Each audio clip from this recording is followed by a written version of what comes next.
Jacques is a little under the weather, aka he got COVID. So this week's episode of Hard Pass will be a little short, but that just means it's time for the co-writers to shine. All of them. Dude, it literally smells like feet in here. I don't know. I have no... They're here. Yo, yo, yo. Yo, yo, yo. Welcome to Hard Pass. Welcome to Hard Pass. Welcome to Hard Pass. I am not Jacques Slade. I am the co-writer. I'm co-writer Faruk. I am co-writer Mr. Former Simpson. I am Tamara Dia. TJ Kiesel. Kais Omar. Mike Falzone. AKA iPhone Dog. Papa Q. AKA the Big Phone Bowski. He's recovering and he should be back next week. But until then... Here's a couple of things that we would have talked about on this week's show. If Jacques wasn't such a sick little crybaby. If Jacques wasn't such a sick piece of He's sick and he has a temperature. He shit his brains out. It's hard to curse at Jacques. Makes me feel uncomfortable. On Hot Takes, we had a handful of jokes about Kyrie Irving coming to the Lakers until Uncle Drew opted into his $37 million player option with the Brooklyn Nets. Would have made Jacques sweat about the content possibilities versus his beloved team, wondering what Kyrie's gonna get himself into here in LA. And by the way, go Warriors.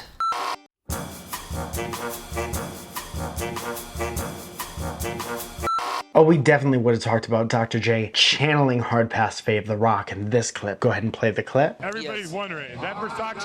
Who? Is that Versace? Absolutely. Yeah, Dr. J pulled it off better. Even if he's the only person in history to ever tuck in his Versace shirt and button it all the way up. Let's see. FedEx ensuring your package will be stolen and you'll be trolled at the same time with their picture proof of delivery program. People lining up for blocks for Salehi Bembury's Crocs collab like they weren't making jokes about him years ago. Lil Jon being the Fila savior we didn't know we wanted. Bill Nye bringing the science dad vibes to sneaker shopping. Like, a lot of stuff. Thanks for nothing, Jacques. And for the middle segment, it would have been story time with Jacques Slade, like how in today's sneaker culture, someone like PJ Tucker, the NBA's preeminent sneakerhead, is more revered than someone like LeBron James, who may or may not have just revealed his 20th signature shoe. I mean, why is that? We could go back to this topic next week, maybe make a whole new video on it, but maybe the time has passed. Who knows?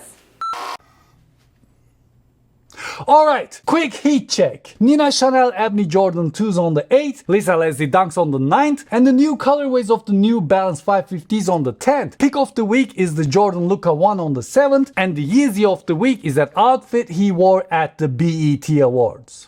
Okay, it's time for this week's short version of Hard Pass, where we take a look at something in the culture that just needs to go. Like the conversation over who made who cooler, the Yeezy foam runners or Crocs. The short version?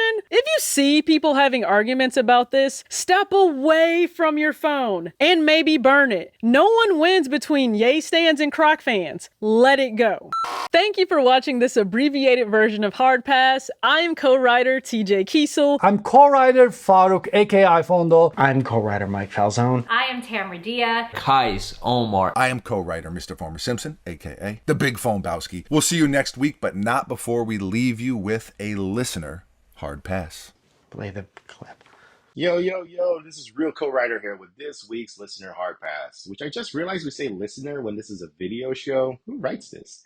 Anyways, I want to thank all of Jacques' cool friends who are like cooler than Jacques for helping us out this week. Like, it was an honor to write these short bits for everybody, and hopefully we can all work together on something soon, preferably without Jacques. Just call me. And I want to thank Jacques for actually finally letting me be a part of the show. Like, you may have heard me during like the early days of Hard Pass, like screaming at Jacques, but between the pandemic and now gas prices being stupid high, actually going to his palatial estate has been harder than usual. It's actually not an easy endeavor anymore. Like, if only he'd let me like borrow his private plane. It's not like he uses it every day. Like, I originally wasn't going to do this, but then I said to myself, and he said, we need to do this because it's our one chance to be on the show and to get the things that we want to say off our chest. So here's a list of grievances we have about Hard Pass, which is actually just shorthand for, the nonsense that we see in the comments. Okay, first up, we've got the ads like that pretend to be comments. Like, you know who you are, these 20 comment threads that wonder what's a good investment. And it's somehow always about NFTs or crypto. Like, the same NFTs where I can get a sneaker for cheaper than just buying this shoe straight up on a reseller platform. As somebody who still makes money to this day selling JPEGs of Star Wars characters, shout out Card Trader, look up like Vintage Han. Those was big in 2015. I understand the value of digital goods, man. Just don't be an a-hole when you're evangelizing it and telling me about its metaverse potential. Whoa, whoop-de-doo. Anybody who talks about being able to take their sneaker NFTs from one digital world to another has clearly never learned how hard it is to develop a digital world. And then we've got these comments that say like Jacques is a shill for this brand or that brand or whatever. And I'm like, no, he's absolutely not a shill. Like if he was a shill for these brands, he would still be doing unboxings all the time. Like we always talk about one of the following things on Hardpass every week, and it's not always positive. Like we talk about Sneakers app, Yeezys, anything Under Armour that's not related to Steph Curry or Curry brand, and like Jordan Retros. That's like part of, it's almost like a contract. We always have to talk about these things every week, and it's not positive. Like we kind of get in there and say not so great things.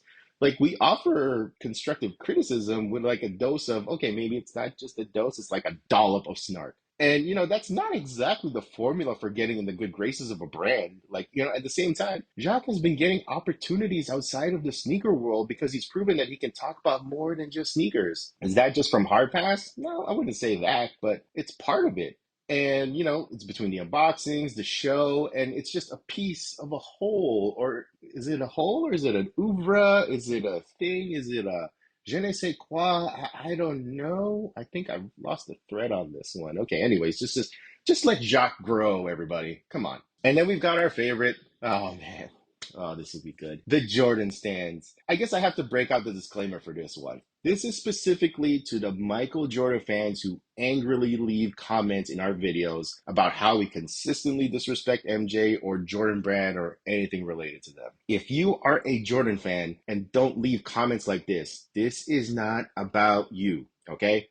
We're just trying to get that clear. So, how many times do we have to write in the script that Michael Jordan is the GOAT? He's Jacques' GOAT. He's my GOAT. He's the show's GOAT. Just because we talk about LeBron for a segment or praised another great basketball player does not detract from what MJ did. And just because we pick something that isn't Jordan Retro for our favorite of the week does not mean we have disowned the Jumpman. Like we just did a whole video essay about how transcendent the Jumpman is. You should really watch that. It's actually pretty good. Isn't that enough? Like, what more can we do? Like, we didn't stop listening to music after Michael Jackson. We didn't stop watching movies after Coming to America. And we didn't stop playing video games after Super Mario Bros. 3, which is canonically the best 2D Mario game. And if anybody says otherwise, they are a sucker. So we still watch basketball and enjoy and appreciate the new. Let us like new things. And finally, Crocs. This hard passes to me, the one-time Crocs hater. Like, look, I don't know when I said it, and I don't know who I said it to, but there was definitely a point in my life when I said out loud, I will never, ever wear Crocs. Not for any reason. I never hated Crocs. I have nothing against them. It was just not for me. People wear Crocs all the time. Hey, go do you. Have fun with that. It just wasn't for me. But here I am, and I still haven't worn Crocs, but it's different now. I actually want to buy a pair of Crocs. I'm just waiting for a chance to get a pair of Salehi Bembury's collabs or the newly designed clogs that I've been seeing like on socials this week. And I can't believe I'm going to say this, but Crocs are growing on me. And wow. I said it. It actually feels good. And yes, we'll still make fun of people who do the same when a bad photo of a new sneaker leaks. And, they flip once they see the hype and the better pictures. And, well, actually, the most important thing is the resale value. But man, me wearing Crocs at 22 is maybe the hard pass upset of the year. Besides that time the English language beat Jock when he said Rory McIlroy. I can't believe that actually made it past the edit. Man, crazy.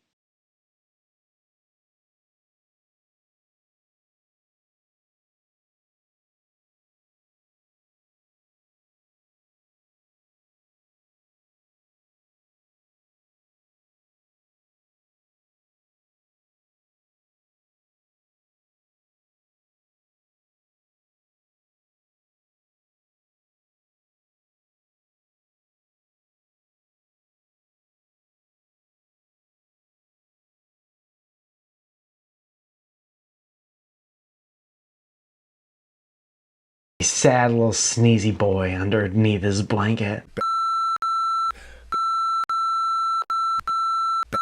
I mean, he's such a it's unbelievable. If he wasn't such an amazing, wonderful human that we all respect and admire and went and decided to take care of himself because he got COVID, like, who does that?